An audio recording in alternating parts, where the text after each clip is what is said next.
ثمود القبائل أغرف قبائلهم ذوين ديون الشيان أزول الحملان أما إيوغرف أكون سكير نار إيغرفان يتنرناكو غاف إزرفان السنة. Bonjour, au nom du mouvement pour l'autonomie de la Kabylie et au nom de la Kabylie, je vous salue et nous remercions particulièrement Corsica Libérale de nous avoir d'avoir invité notre délégation à ce congrès annuel aux travaux desquels nous souhaitons plein succès et nous saluons l'ensemble des délégations étrangères et de leur peuple venus témoigner de leur combat pour leur émancipation. La colonisation française a généré un système colonial. Elle a placé des États qui le prolongent. L'Algérie est la fille de la France coloniale. Et elle en est le clone. Elle reproduit les mêmes réflexes colonialistes vis-à-vis des peuples qui existent en Algérie, dont le peuple kabyle.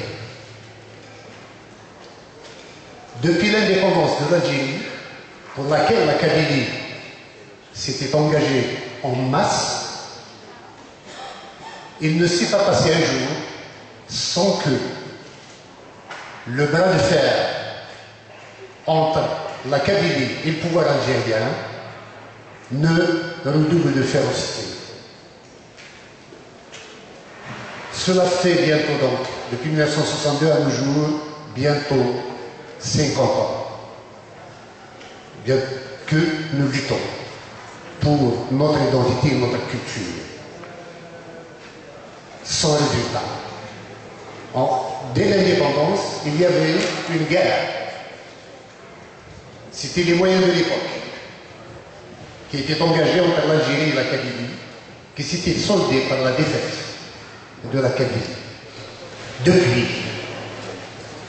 les Kabyles ont révisé leur stratégie, l'ont peaufinée pour être pacifique, pour se battre avec des moyens politiques. La Kabylie qui compte 10 millions d'âmes, en fait, est un Gandhi multiplié par 10 millions de personnes.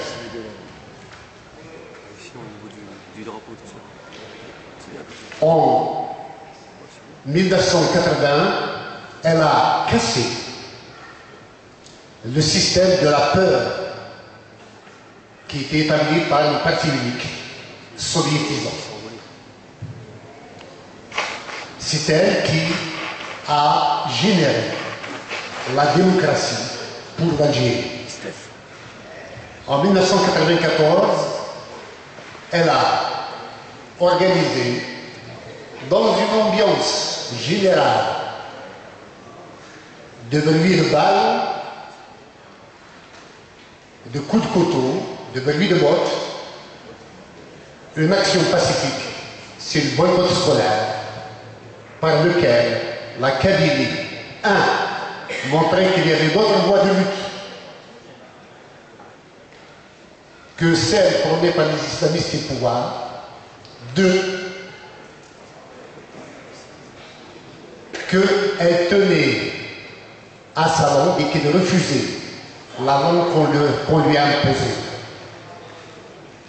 Et depuis, fleurissait petit à petit l'idée d'une entité politique kabyle particulière.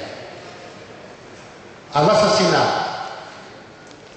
du grand chanteur kabyle populaire Matoub Lounès en 1998, que la rue attribue au régime algérien, il y a eu la révolte et il y a eu 3 morts. En 2001,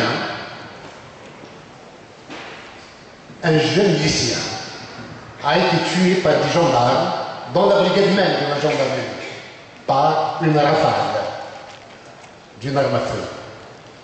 La Kabylie, toujours pacifique, est descendue dans la rue. Les gendarmes algériens, les autorités algériennes, ont tiré sur nos jeunes. Il y a eu 126 morts. L'un des blessés de l'époque vient de succomber à ses blessures la semaine dernière à Nantes. Nous nous inclinons à la mémoire de nos martyrs comme à la mémoire de tous les martyrs de la liberté de par le monde. Si les années 60, les débuts des années 60, la fin des années 50, ont fait le grand œuvre de la décolonisation, l'heure est venue d'aller vers la finition de la décolonisation, en faisant en sorte que chaque peuple opprimé jusqu'ici obtienne sa liberté. Cette liberté n'implique pas la haine envers d'autres peuples, au contraire, elle implique fraternité et solidarité. S'il faudra construire de nouveaux ensembles, nous les construirons sur la base de nos respects mutuels et non pas sur nos dénégations, et non pas sur les dîners d'identité qui nous ont caractérisés qui ont caractérisé les États-nations jusqu'ici. C'est le temps de la liberté des peuples opprimés, d'eux qu'ils sont. Et nous leur tendons la main, chacun sous la forme de combat qu'il souhaite. Nous avons préféré le combat politique à tous les autres. Et nous saluons le combat du peuple corse pour lequel nous espérons qu'il aboutisse le plus tôt possible. Merci. Merci.